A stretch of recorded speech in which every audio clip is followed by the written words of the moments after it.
नसकेर हामीले हङकङ पठाएको हो पहिलो केसका बारेमा। र लामो समयसम्म हामी टेकुकै प्रयोगशालामा भर पर्यौँ। टेकु बाहेक अर्को कुनै विकल्प छैन भन्ने प्रकारको मानसिकतामा रह्यौँ हामी। र आज हामी देशैभरि परीक्षण गर्न सक्ने स्थितिमा पुगेका छौँ। र हाम्रै प्रदेश नम्बर 5 मा पनि हाम्रो क्षमता एक दिनमा 600-700 परीक्षण गर्न सक्ने क्षमता बनाएको छ। पोजिटिभ हिसाबले हेर्ने हो भने शून्यबाट हामी यति धेरै परीक्षण गर्न सक्ने क्षमतामा पुगेका छौँ। भइराखेको छ भनेर आशावाद जागृत गर्न पनि सकिन्छ। होइन क्वारेन्टाइनमा यति धेरै मान्छे बसेका छन्, परीक्षण गर्न बाँकी छ भनेर चाहिँ निराशा प्रकट गर्न पनि सकिन्छ। त्यस अर्थमा मेरो तपाईहरु सबैसँग आग्रह के छ भन्दाखेरि समस्या थपिँदै जान्छ, समाधान खोज्दै जान्छ।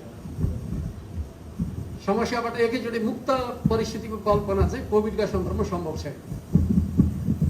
यो कुरामा तपाईँ हामी सबै ढुक्क भए हुन्छ।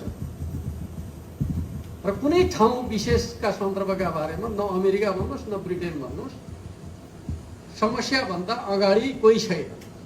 सबैले समस्यालाई फलो गर्ने हो। समस्या उत्पन्न हुन्छ, उपाय खोज्ने हो। हामी पनि त्यही गरिरहेका छौँ। ठुला भनिएका शक्ति राष्ट्रहरूले पनि त्यही गरेका छन्। अर्को कुरा मैले तपाईहरुलाई के बताउँछु भन्दाखेरि हाम्रै छिमेकको कुरा गर्दाखेरि हामी भन्दा धेरै साधन स्रोतले बलियो भन्ने छिमेक भारतकै कुराकानी गर्दाखेरि चाहिँ हामीले गरेको व्यवस्थापन र भारतले गरेको व्यवस्थापनमा हामी नै माथि छौँ। किनकि सीमा वारिपारीका सन्दर्भका बारेमा त जनप्रतिनिधिहरू मान्यहरू चाहिँ जानकारै हुनुहुन्छ।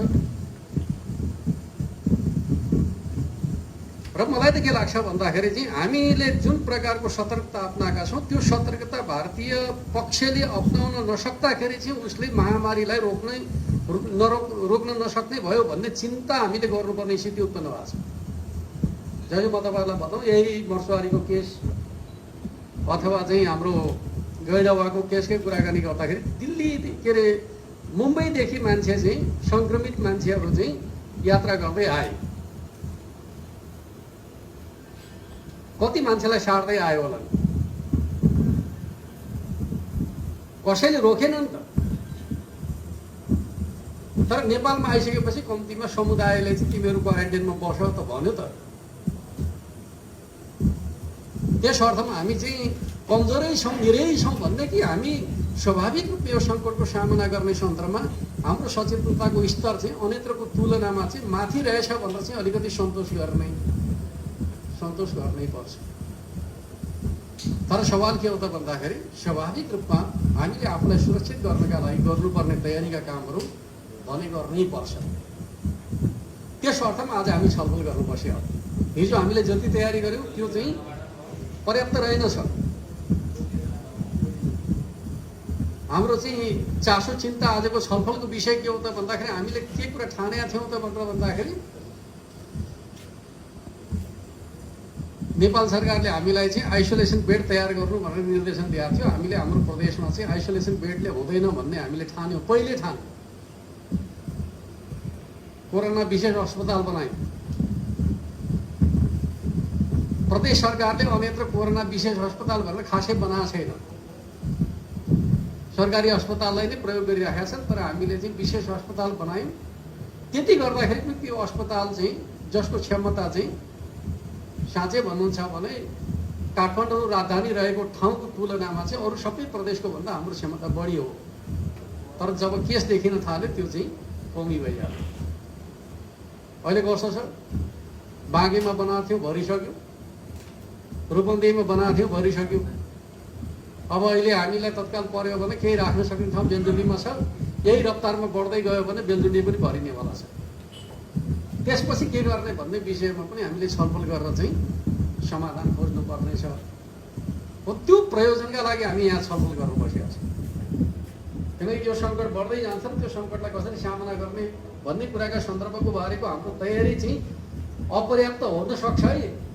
अलिक बढी सतर्कता अपनाऊ भन्ने ढङ्गले हामी यो छलफल गर्न बसेका हो भन्ने कुरा म तपाईँहरूको बिचमा राख्न चाहन्छु। अर्कोतर्फ चाहिँ मानवताको भाषण गर्न त सबैले सक्छ त कमरेड साथीहरू, सक्दैन र?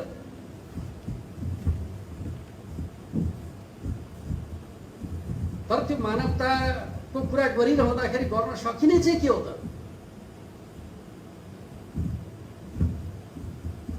जसबाट हामीले हाम्रो समुदायलाई सुरक्षित राख्न सक्छौँ। सबभन्दा ठुलो कर्तव्य त समुदायलाई सुरक्षित राख्ने होला नि। अब म के देख्छु भन्दाखेरि एकातिर समुदाय सुरक्षित पनि राख्नु पर्यो, अर्कोतर्फ चाहिँ मानवताका आधारमा चाहिँ सबै जो आउन चाहन्छन् वेलकम गरिहालौँ, व्यवस्थापन गर्ने कुरा चाहिँ पछि गर्दै गरौँला भन्न सकिन्छ? के मार्थ सकिँदैन। यहाँनिर तपाईँ जनप्रतिनिधिहरू चाहिँ जनप्रतिनिधि मात्रै होइन, सरकार हो।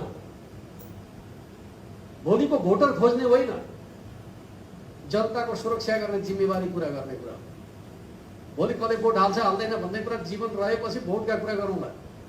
जीवन जोगाउने कुरा महत्त्वपूर्ण कुरा हो भन्ने कुरा तपाईँ हामी सबैले ख्याल गर्नु पर्यो।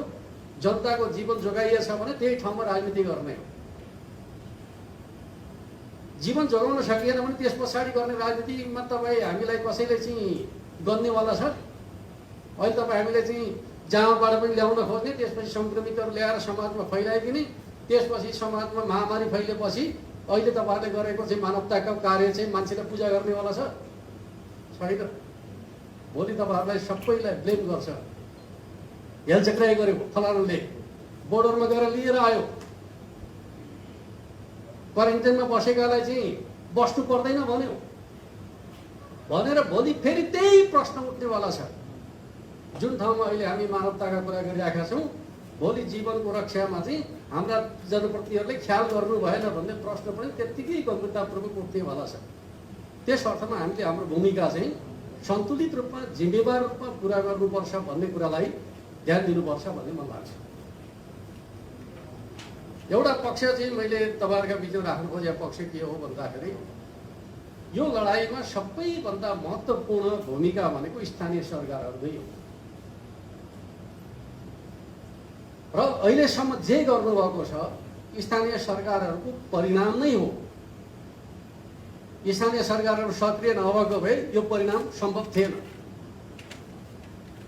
त्यस अर्थमा स्थानीय सरकारहरूले गरेको कामलाई सबै राजनैतिक दल र जनप्रतिनिधिहरूले साथ दिनुपर्छ निशर्त रूपमा। यति बेला कमी खोज्ने बेला होइन।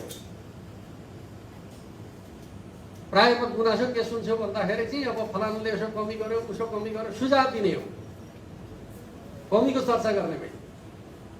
आम सञ्चार माध्यमको कर्तव्य पनि के हो त भन्दाखेरि सहयोग गर्ने हो, कमी कोट्याउने होइन। यति बेला महामारी विरुद्ध हामी जसरी लड्दैछौँ हरेकले सहयोग गरेर चाहिँ बलियो बनाउने हो। यो कुरामा तपाईँ हामी सबैको ध्यान जानेछ। राजनीतिक दलहरू स्वाभाविक रूपमा त्यो अभियानका अभिभावक हुन्।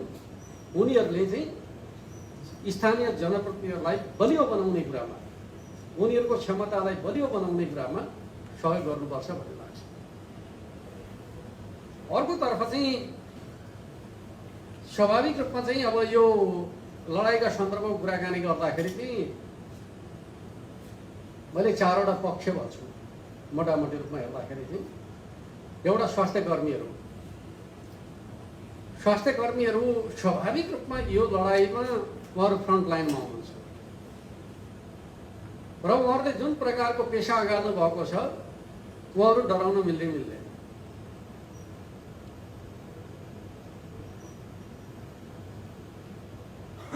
र उहाँहरू एक प्रकारले भन्यो भने युद्धमा जाने फौज जस्तै हो। युद्धमा जाने फौजले म मर्छु कि बाँच्छु भनेर सोच्दैन।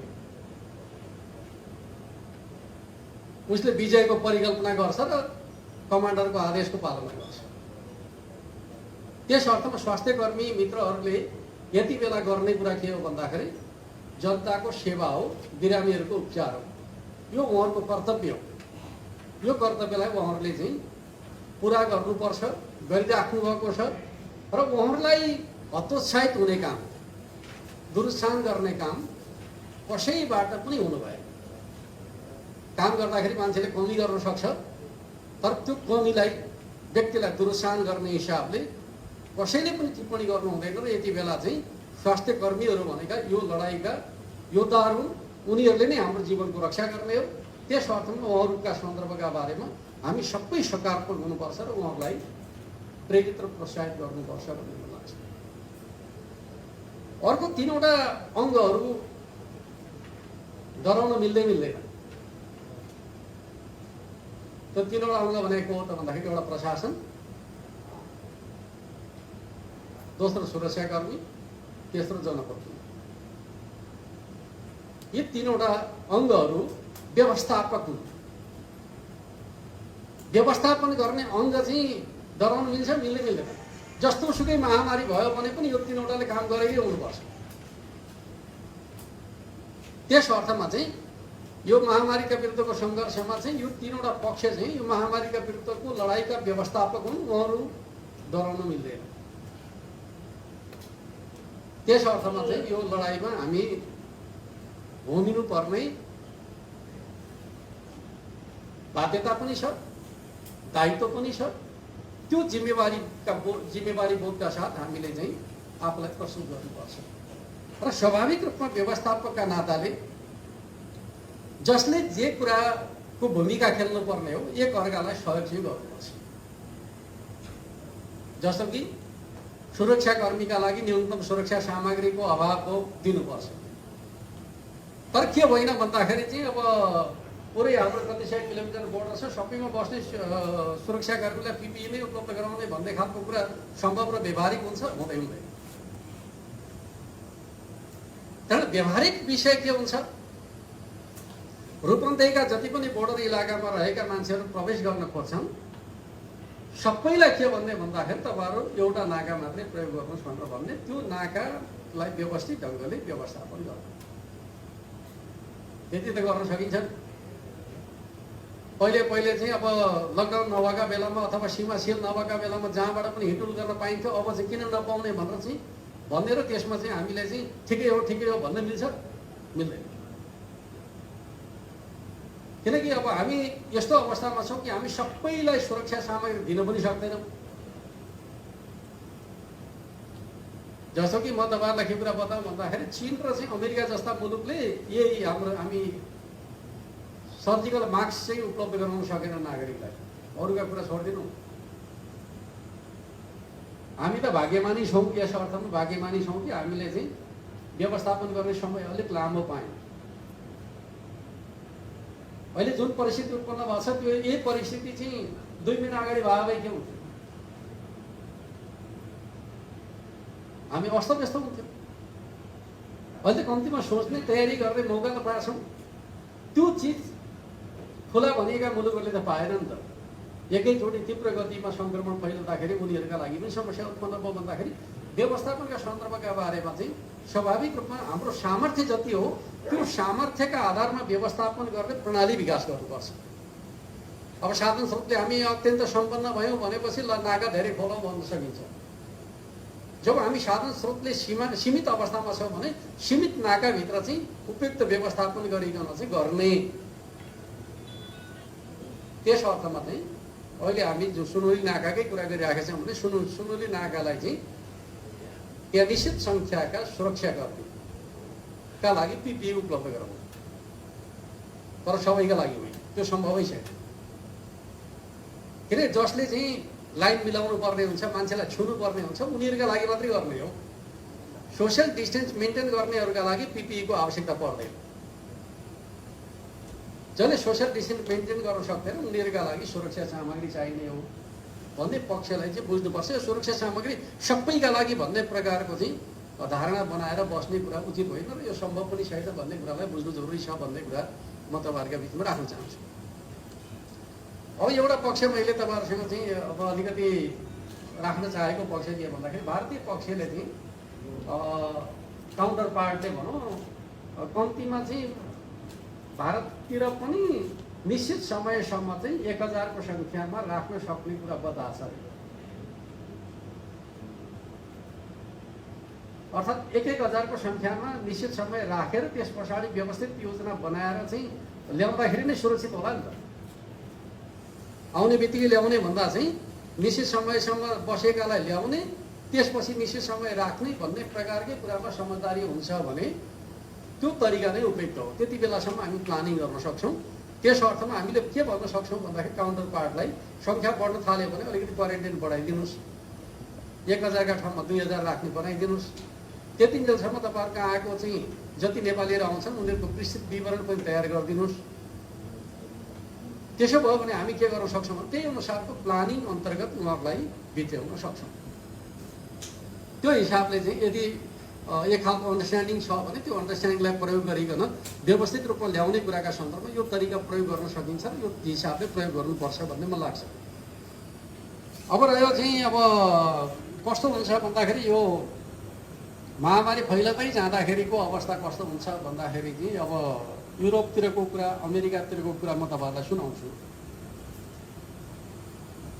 मलाई पोजिटिभ मलाई अलिअलि रुगाखोकी लागिराखेको छ, शङ्का लाग्यो, परीक्षण गरिदिनु पर्यो भन्दाखेरि चाहिँ मान्दैन परीक्षण, किनकि तिमीभन्दा सिरियस अर्को छ त्यसलाई पहिले गर्नुपर्छ भन्छ। यो म अमेरिकाको कुरा सुनाउँदैछु। चाहेका सबैले परीक्षण गर्ने अवसर पाएको छैन अमेरिकामा पनि, पालो पर्खिनुपर्छ र प्रमाणित भएकाले पनि हस्पिटलमा भर्ना हुन पाउँदैन। के भन्छ, तिमीलाई खासै लक्षण देखिया रहेनछ, सिरियस छैनौ, तिमी घरमै बस, डक्टरसँगको सम्पर्कमा बस्नु भन्छ।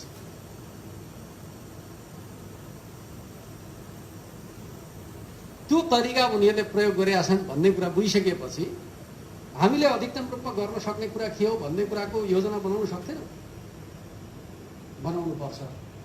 त्यस अर्थमा हामीले बनाउने कुराका सन्दर्भको बारेमा म तपाईँहरूसँग के भन्छु भन्दाखेरि 4 प्रकारका क्वारेन्टाइनहरू चाहिँ बनाउनुपर्छ। यहाँ तपाईँहरूका प्रस्ताव विभिन्न ढङ्गका आए। मेरो अब तपाईँहरूलाई सुझाव अन्तिम रूपमा चाहिँ प्रमुख जिल्ला अधिकारी जो कोभिडको संयोजन पनि गर्नुहुन्छ उहाँ मार्फत खास गरी गाउँपालिकाहरूले गर्नुपर्ने पहलका सन्दर्भमा के भन्छु भन्दाखेरि चाहिँ सङ्क्रमण नभएको क्षेत्रबाट आएका र आफ्नै घरमा सुरक्षित बस्न सक्ने अरू पनि परिवारमा नमिसिकन चाहिँ 2 हप्ता बस्नका लागि भन्नुपर्छ। मलाई केही भएको छैन भनेर परिवारमा मिसमास गर्न मिल्दैन।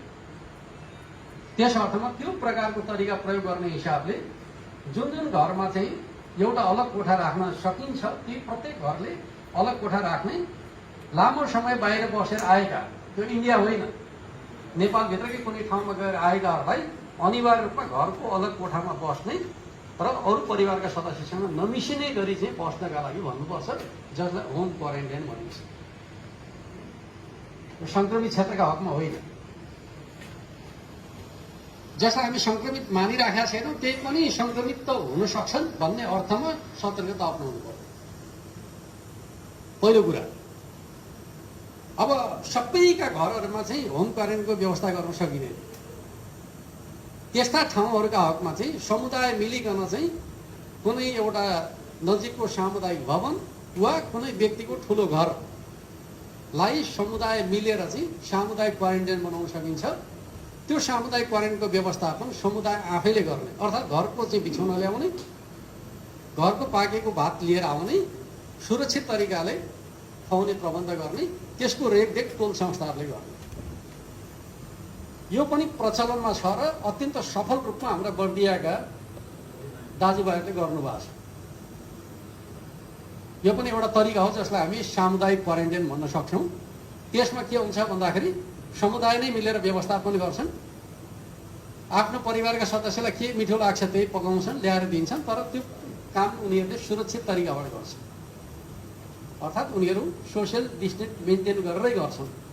प्रयोग हुने सामग्रीका हकमा पनि आफूले खाएको थाल आफै माझ्छन्, आफैसँग राख्छन्, परिवारमा लाँदैन। यो तरिकाबाट पनि सामुदायिक क्वारेन्टाइनहरू चलाउन सकिन्छ। गाउँपालिकाहरूले चाहिँ यो चाहिँ खास गरी चाहिँ सङ्क्रमण नफैलेका ठाउँबाट आएका मान्छेलाई राख्नका लागि प्रयोग गर्ने विधि हो। अब सङ्क्रमण फैलेका ठाउँहरूका हकमा चाहिँ हामीले क्वारेन्टाइन बनाउनै पर्छ। जसै अहिले इन्डियाबाट आउनेका हकमा अथवा सङ्क्रमित इलाकाबाट आउनेहरू जति हुनुहुन्छ, जसलाई हामी चाहिँ अहिलेको अवस्थामा भन्दाखेरि चाहिँ अब कृष्णनगर नाका हुँदै आएका नेपालबाटै आएला कृष्णनगरबाट आउनुभयो, उहाँहरूका हकमा के गर्ने भन्ने खालको कुरा गर्दाखेरि उहाँहरूलाई क्वारेन्टाइनमा राख्नु।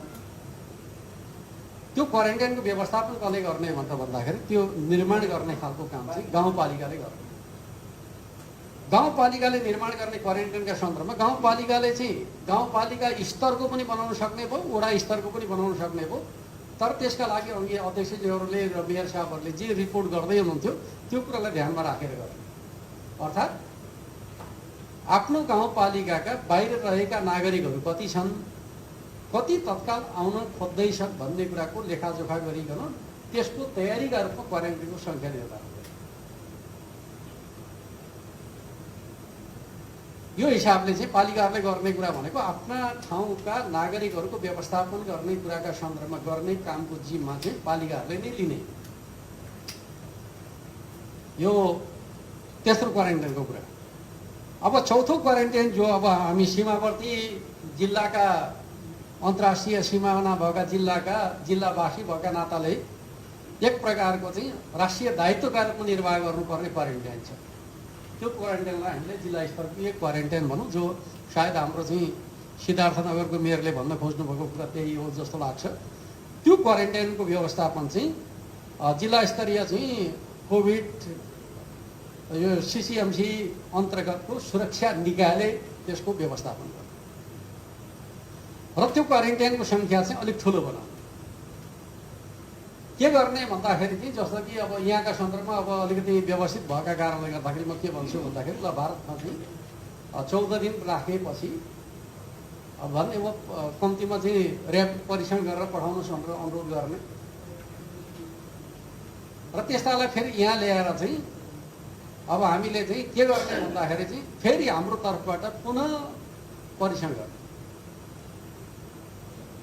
के हुन्छ भन्दाखेरि त्यहाँ भएको हुनाले ढुक्क भइहाल्यो भन्ने चाहिँ हुँदैन। अन्तिममा हामी आफ्नो हिसाबले सुरक्षित हुनुपर्छ। त्यस अर्थमा चाहिँ त्यता बसिसकेका हकमा चाहिँ हामीले तुरुन्तै परीक्षण गर्न सक्छौँ।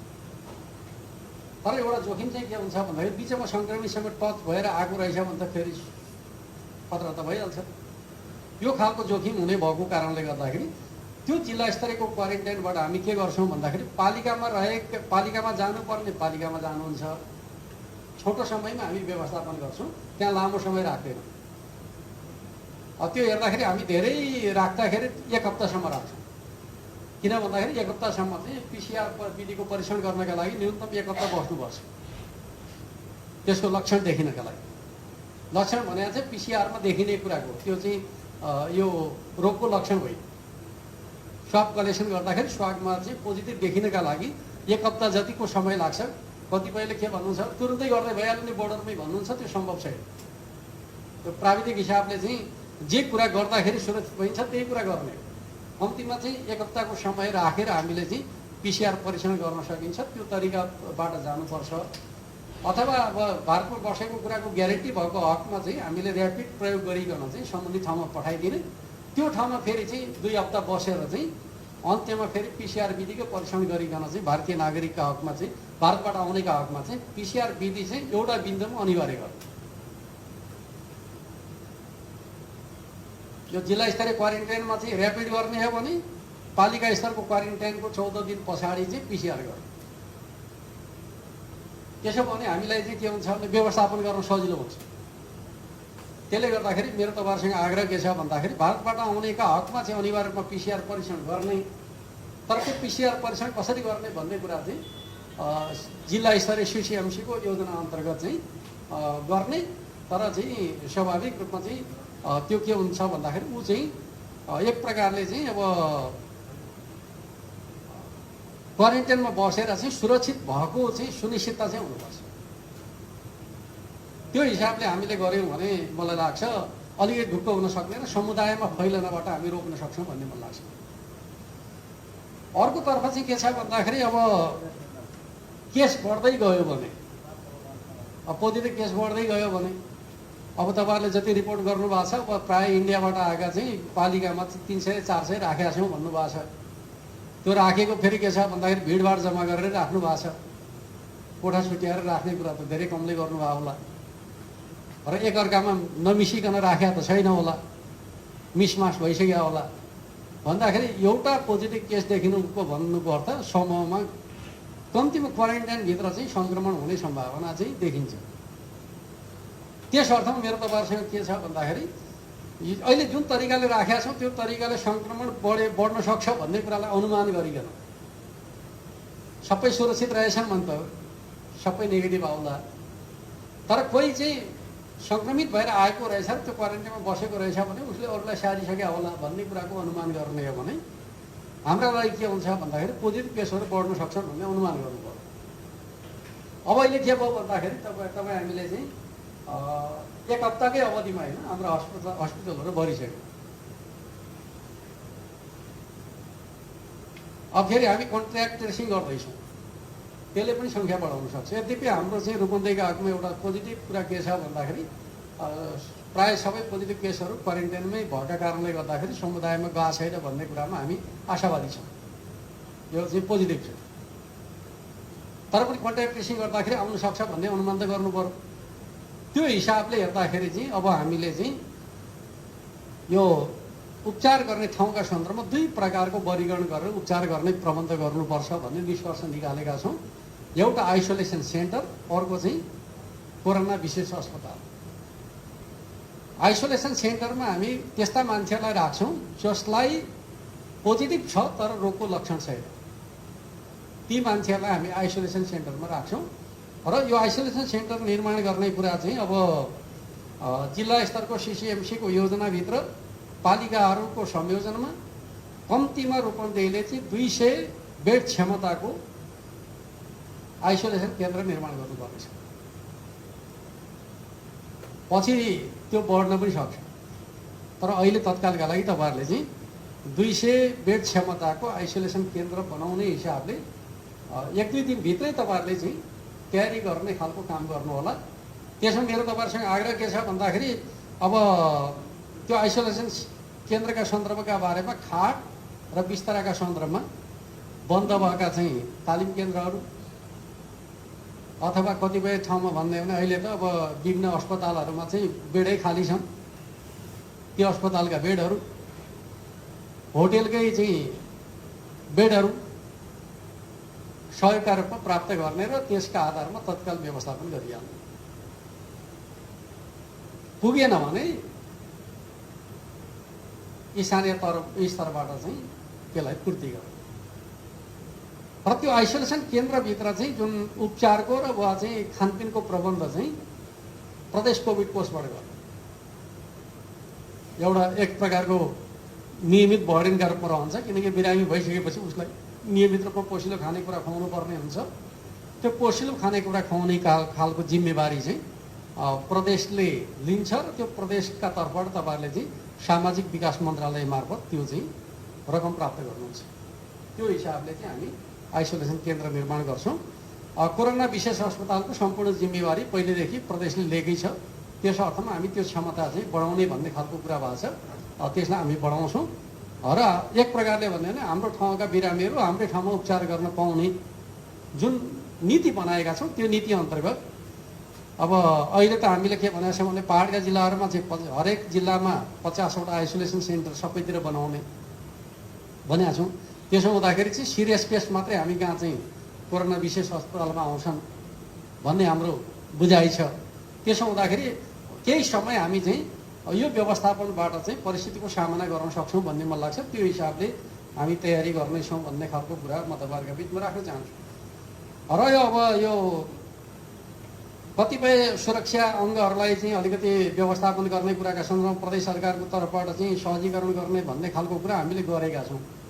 हामीले 3वटै सुरक्षा अङ्गहरूलाई चाहिँ निश्चित रकम प्रदान गरेका छौँ र त्यो रकमबाट तपाईँहरूले आफूलाई आवश्यक पर्ने चिजहरू खरिद गर्न सक्नुहुन्छ भनेका छौँ। कतिपयले अब लिइसक्नु भएको छ, कतिले लिने प्रक्रियामा हुनु होला। तर त्यो मोटामोटी रूपमा भन्दाखेरि अब कस्तो होला भन्दाखेरि मास्कको कुरा होला अथवा चाहिँ एक प्रकारले भन्यो भने मच्छर लाग्ने ठाउँमा सुत्नुपर्नेहरूका लागि चाहिँ झुलको कुरा होला, अथवा चाहिँ अर्को अर्थमा भन्यो भने ड्युटी गर्ने मान्छेहरूका लागि चाहिँ जेल लगाएर चाहिँ ड्युटी गर्ने खालको कुरा ल मसँग नटोकोस् भन्ने टाइपमा यस्ता खालका कुराहरूको प्रबन्ध तपाईँहरूले गर्न सक्नुहुन्छ भन्ने कुरा गरेका छौँ। अर्कोतर्फ हामीले चाहिँ जिल्ला सुरक्षा समितिलाई केही रकम उपलब्ध गराएका छौँ। भइपरि आयो भने त्यसबाट तपाईँहरूले काम गर्नुहोस् भनेर भनेका छौँ। त्यसले पनि अलिकति सहज हुन्छ भन्ने मलाई लाग्छ। त्यो खालको प्रबन्ध गरिएको छ। त्यसमा थप गर्नु पर्यो भने हामी गरौँला।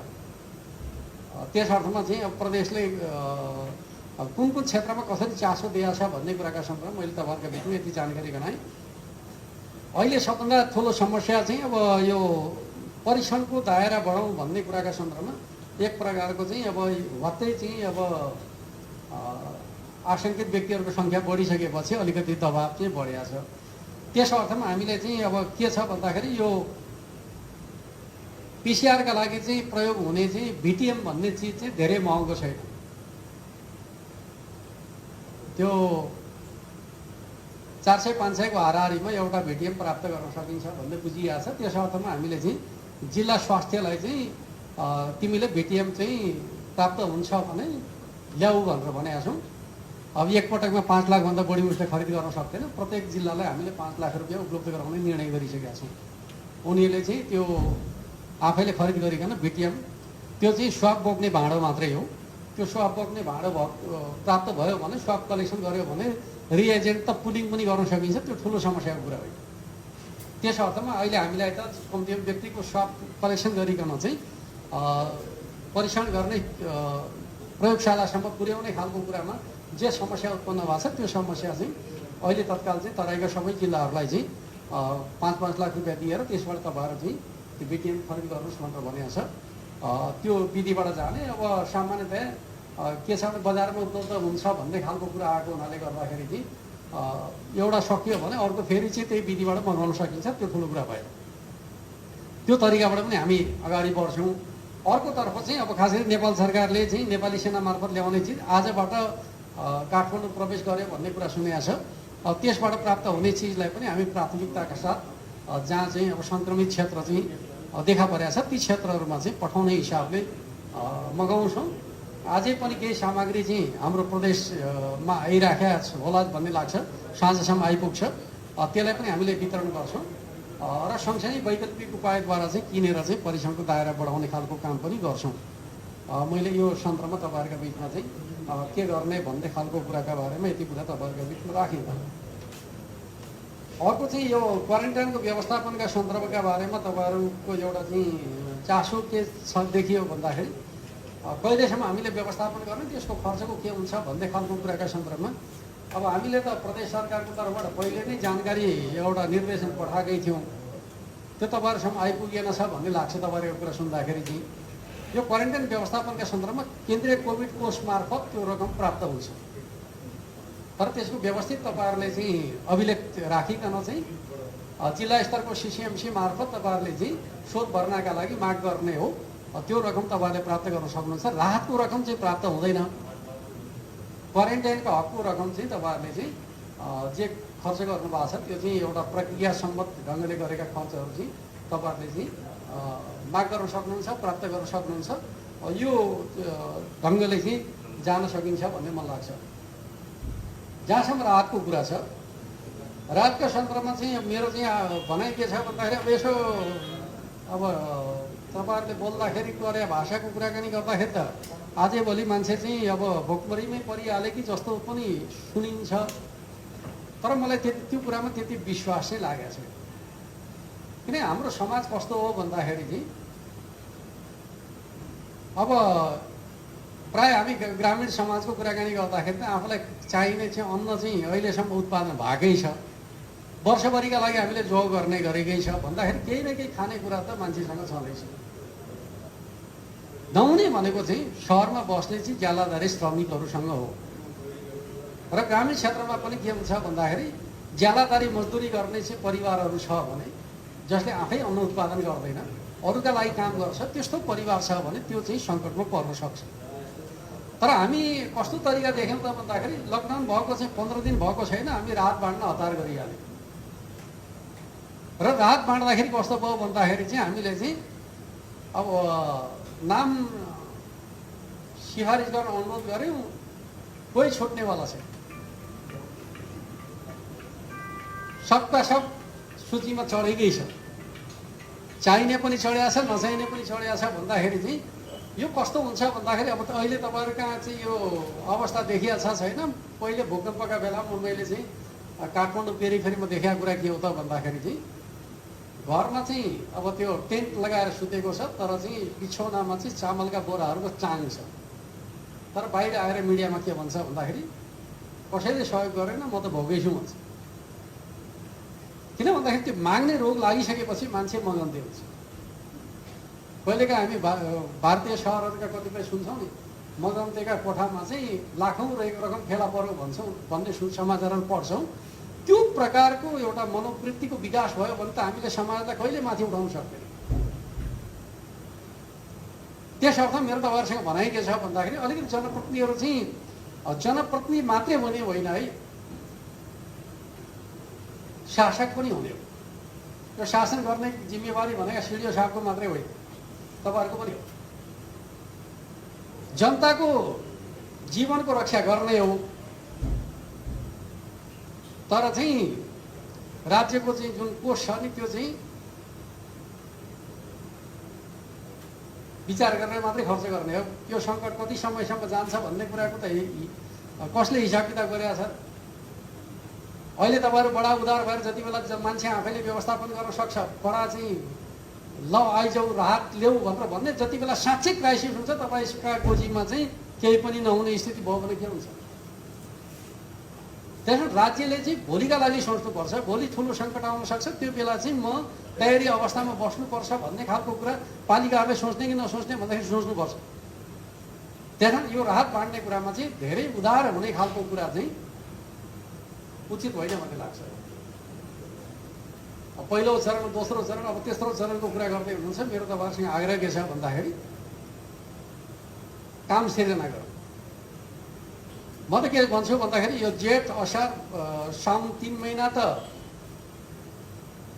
यो चाहिँ रूपन्देहीको दक्षिणी भेगमा कुराकानी गर्ने त जग्गा धनीहरूले नै मजदुर खोजेर चाहिँ नपाइरहेका अवस्था होला। रोपाइका लागि काम गर्ने मान्छे भोकै कसरी मर्छ र यो 3 महिना। मभन्दा ज्यादा तपाईँहरूले बुझ्नुहुन्छ,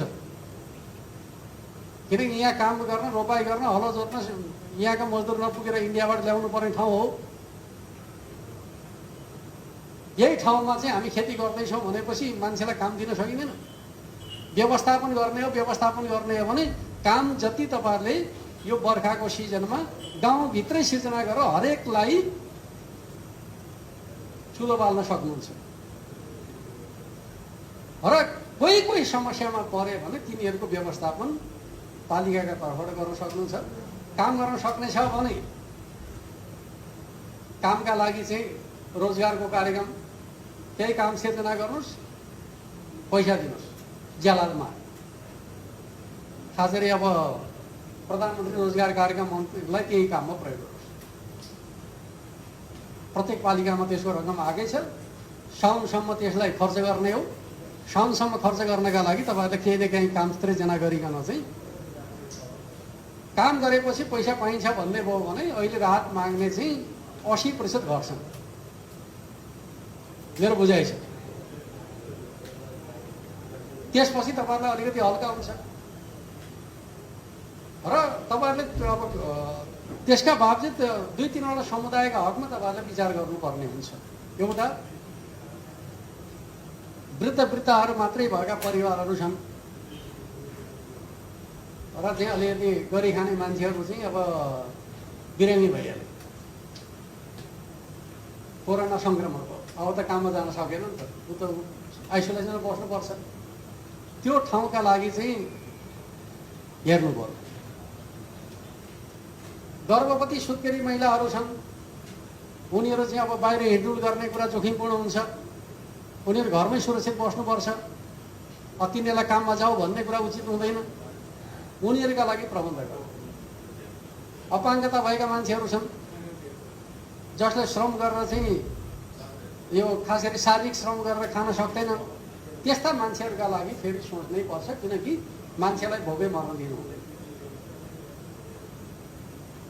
स्थानीय सरकारले भन्नुपर्छ चुलो बाल्ने जिम्मा हाम्रो कुरा हो, भन्ने कुरा गर्नुपर्छ। तर चुलो बाल्ने तरिका चाहिँ रचनात्मक तरिका खोज्ने यो चाहिँ बाँडिरहने खालको चाहिँ तरिकामा जानु हुँदैन भन्ने लाग्छ। त्यो तपाईँहरूले आफैले छलफल गरेर त्यसलाई एउटा व्यवस्थित प्रणाली बनाउनु होला। जहाँसम्म तपाईँहरूले चाहिँ अब सबै पालिकाको एउटा स्ट्यान्डर्ड बनाउन, सामूहिक स्ट्यान्डर्ड बनाउन पाए हुन्थ्यो भन्ने खालको एउटा चाहना त ठिकै हो, तर त्यो पनि के हुन्छ भने घाँटी हेर्दै हात निल्ने कुरा हो। अलिक पर्याप्त ढुकुटी छ भने मन्जन पनि बाँडे भयो, साबुन पनि बाँडे भयो। ढुकुटी कम छ भने पेट भर्नका लागि चामल दिने हो। त्यस अर्थमा कुन तरिका प्रयोग गर्ने भन्ने कुरा ढुकुटी अन्तर्गतका कुरा हुन्। सबैतिर एउटै तरिका भन्ने खालको कुरा नहुन पनि सक्छ।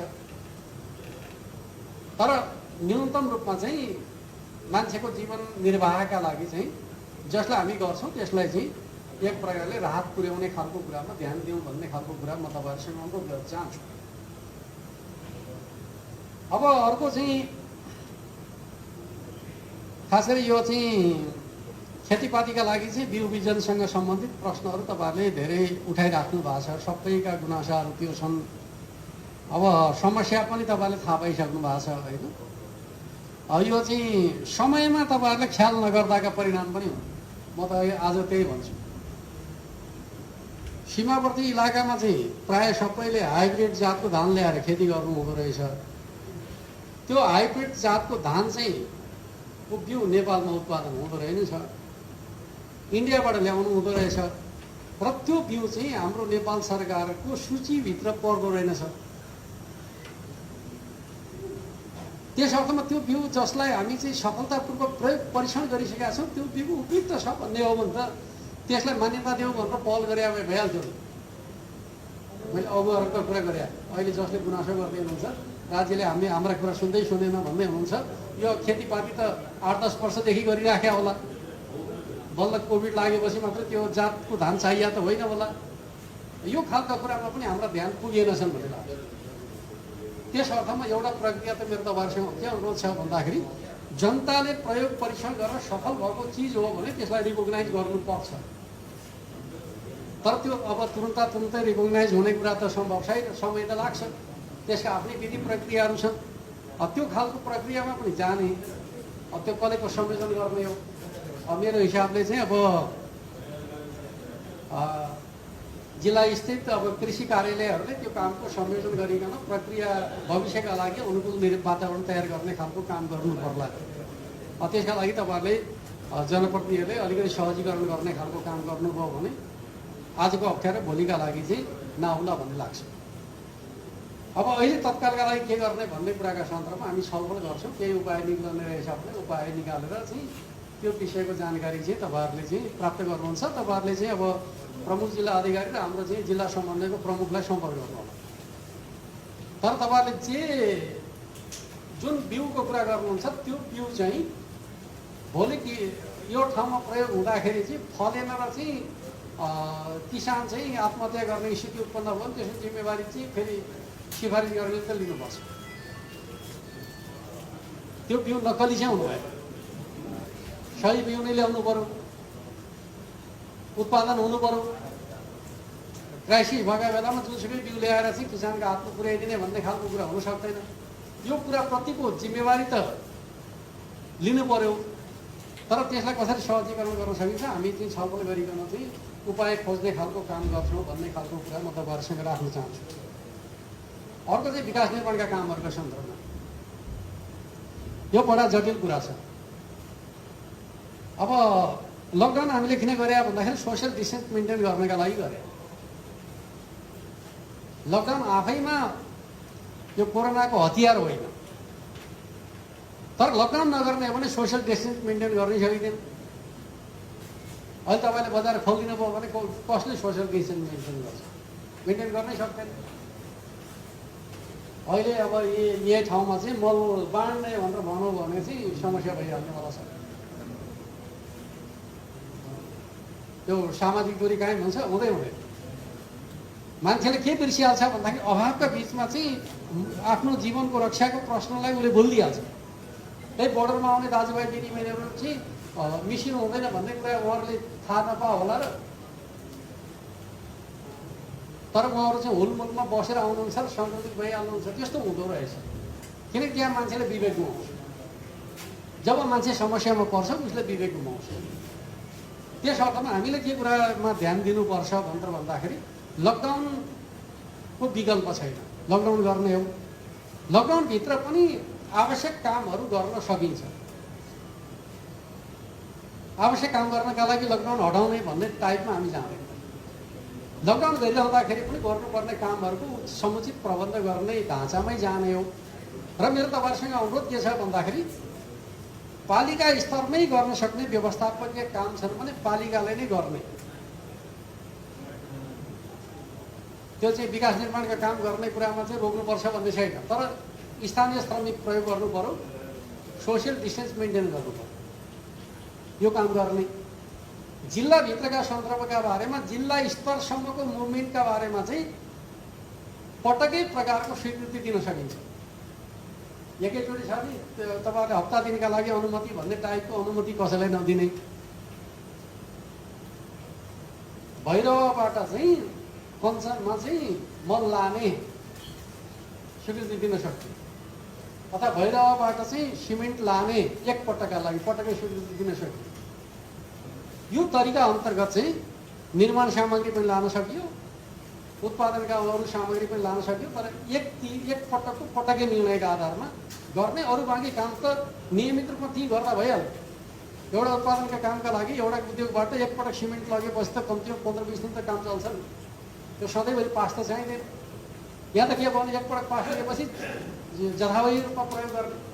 मसँग पास छ भन्ने नाममा चाहिँ जहाँसुकै घुमफिर गर्ने खालको तरिकाले समस्या उत्पन्न भएको हो।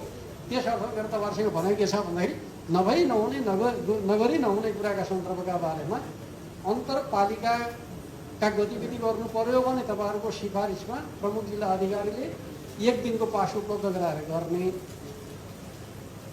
1 दिनभन्दा बढीको नगर्ने।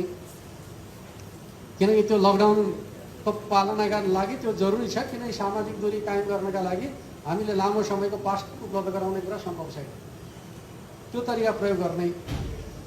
अब अर्को के हुन्छ भन्दाखेरि अब जिल्लाभन्दा बाहिरको हकबाट ल्याउने खालको कुरा अहिले नगरौँ। चाहे कपिल वस्तुबाट इँटा त ल्याउनु पर्यो कि भन्ने खालको यहीँ रूपन्देहीको इँटा किने भइहाल्यो नि।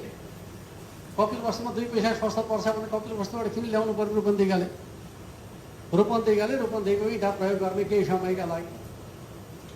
यस्तो खालको तरिकाबाट चाहिँ हामीले व्यवस्थापन गर्न सकिन्छ भने यो तरिका प्रयोग गरेर चाहिँ जिल्लाभित्रका मुभमेन्टहरूलाई सम्म हामीले नियन्त्रित रूपमा सञ्चालन गर्ने। जिल्लाभन्दा बाहिर जाने हिसाबले कुनै प्रकारको चाहिँ अत्यावश्यक वस्तु र सेवाको आपूर्ति बाहेक अरू कुराहरूमा अहिले चाहिँ हामी खुकुलो बनाउने खालको ढाँचामा नजाउँ भन्ने मलाई लाग्छ। त्यो हिसाबले व्यवस्थित गर्ने खालको कुरा गरौँ भन्ने खालको अनुरोध गर्न चाहन्छु। अर्कोतर्फ चाहिँ यो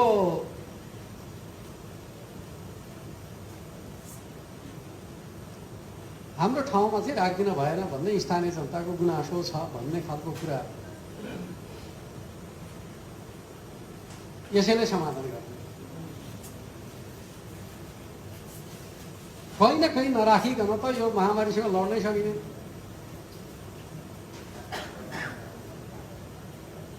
यो महामारीसँग लड्नका लागि कहीँ त राख्नु पर्यो नि त। मेरो ठाउँमा राख्न भएन अर्काका ठाउँमा राख्नु पर्यो भन्ने कुरा गर्न मिल्छ र? कहीँ न कहीँ राख्नै पर्छ।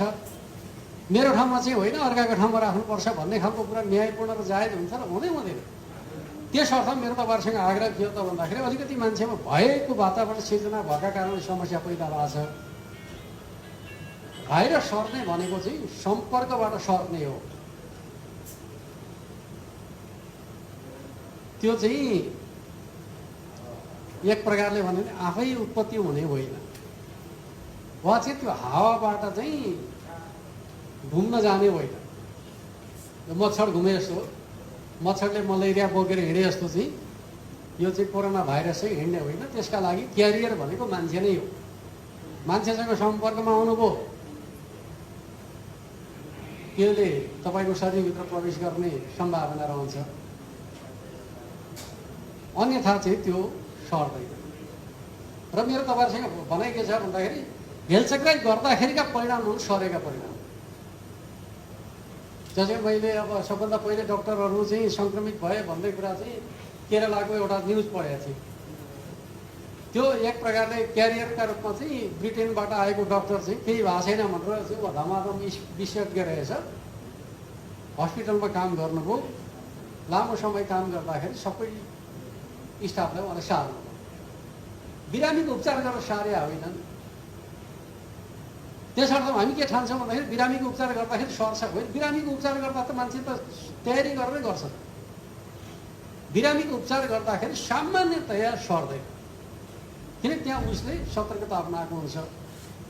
जहाँ हेलचक्राइ हुन्छ त्यहाँ चाहिँ त्यसले कसैलाई बाँकी राख्दैन। त्यस अर्थमा हेलचक्राइको परिणाम बेहोर्नै पर्छ। सतर्कता अपनाउँदाखेरि चाहिँ सबै ठाउँ सुरक्षित छ। र फेरि अहिले हामी डराउनु पर्ने कुरा के छैन भन्दाखेरि चाहिँ अब टेकुबाट सर्यो भन्ने कुरा त सुनेको छैनौँ यसौँ।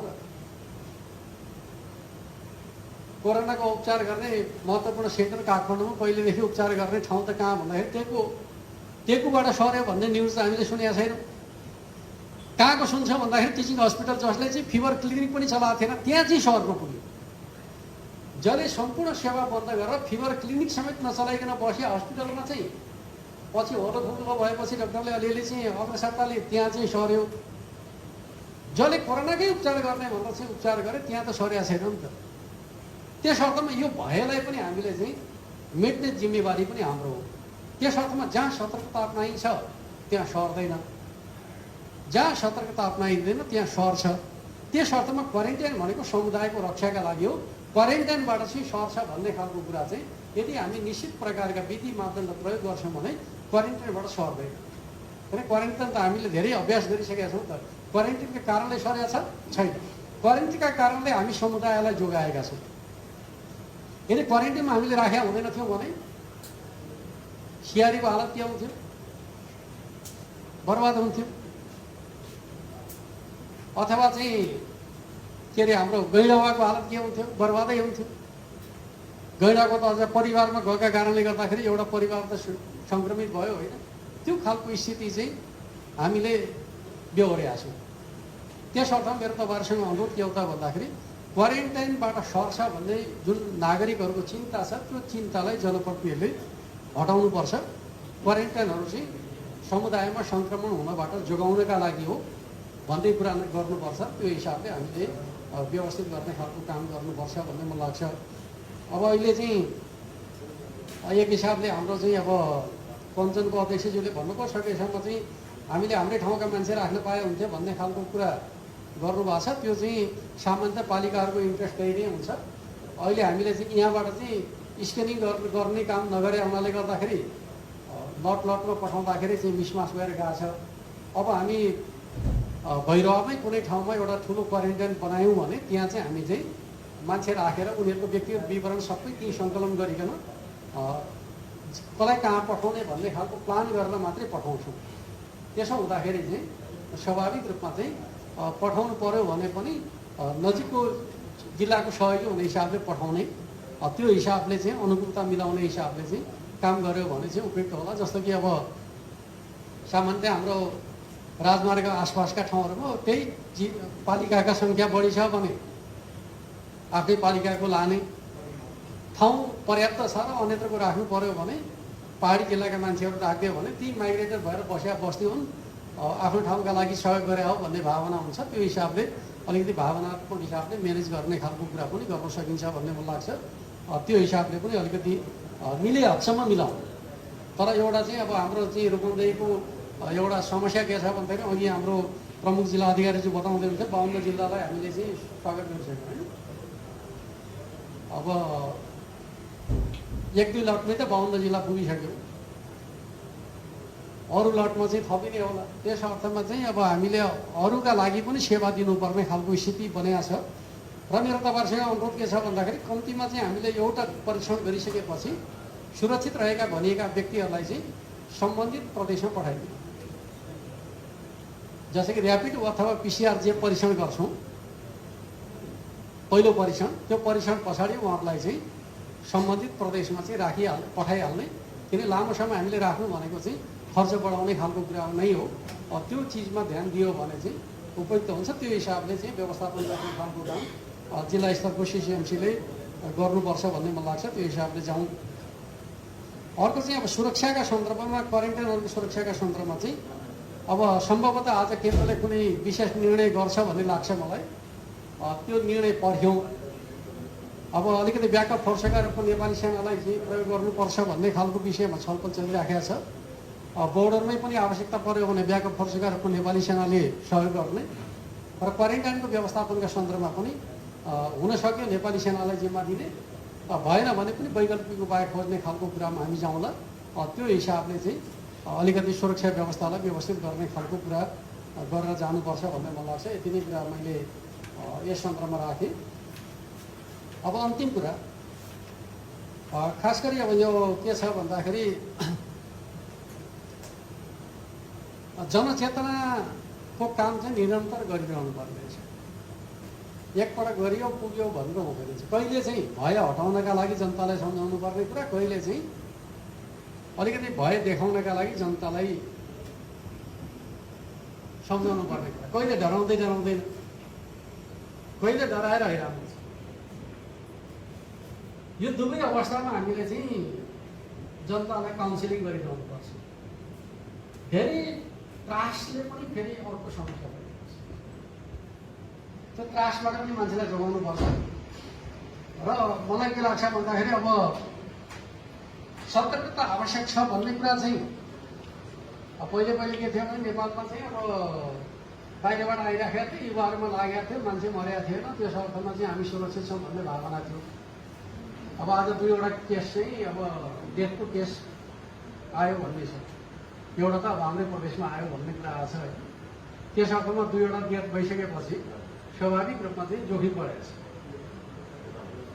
त्यस अर्थमा हामीले चाहिँ अब मेरो तपाईँहरूसँग अनुरोध के छ भन्दाखेरि क्वारेन्टाइनभित्र पनि सोसियल डिस्टेन्स मेन्टेन गराउने काम गर्नुपर्छ। त्यो मिसिन भएर। र तपाईँहरूसँग पनि मेरो अनुरोध के छ त भन्दाखेरि तपाईँहरूले व्यवस्थित रूपमा ट्राभल हिस्ट्रीका बारेमा जानकारी नभएका, सुरक्षित छ भन्ने कुराको ग्यारेन्टी नभएका मान्छेसँग मिसिनै भयो। तपाईँ ढुक्क हुनुहुन्छ यो मान्छे अहिले त गइरहेको छैन, सुरक्षित ठाउँमै छ भन्ने ओभरले सङ्गत गर्दाखेरि अलिकति चाहिँ सँगै बसे पनि बिग्रिहालेन। तर चाहिँ मेरो तपाईँहरूसँग आएर के छ भनेर भन्दाखेरि चाहिँ ट्राभल हिस्ट्री थाहा छैन भने चाहिँ नजिकको मित्रलाई पनि शङ्का गरिहाल्छ। यो त धेरैतिर लखर हिँड्छ, बोकेर ल्याएको हुनसक्छ भन्ने ठान्नै पर्यो। यो कुरामा चाहिँ ध्यान दिन सक्यो भने, किन भन्दाखेरि अब सर्ने मान्छेबाटै रहेछ। त्यसमा मान्छे र मान्छे बिचको सम्बन्धमा चाहिँ दूरी कायम गर्यो भने चाहिँ सर्ने कुराबाट जोगिने रहेछ। अहिलेसम्म चाहिँ यो एक प्रकारले भन्दाखेरि 1.5 महिनामा प्राप्त भएको दिव्य ज्ञान भने यही त हो। हामीले कोरोना विरुद्धको महामारीमा जे कुराको ज्ञान प्राप्त गरेका छौँ त्यो ज्ञानलाई चाहिँ सही ढङ्गले सदुपयोग गर्छौँ र चाहिँ हामी यो लडाइँ जित्छौँ। धेरै आत्तिनुपर्ने विषय चाहिँ छैन।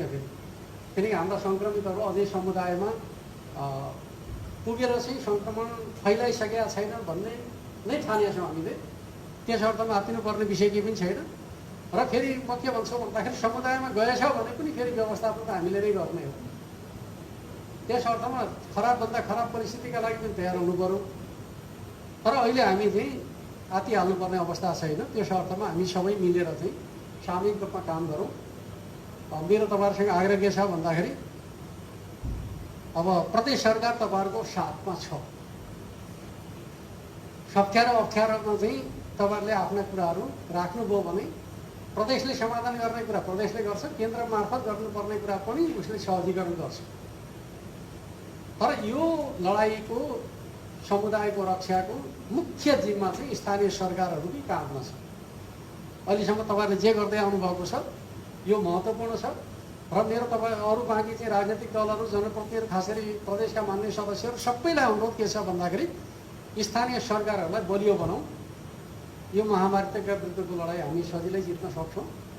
जिल्ला प्रशासन अथवा जसले सिसिएमसीको नेतृत्व गरिरहेको छ त्यसलाई तपाईँहरूलाई लागेको कुरा चाहिँ सुझावका रूपमा समयमै दिनुहोस्।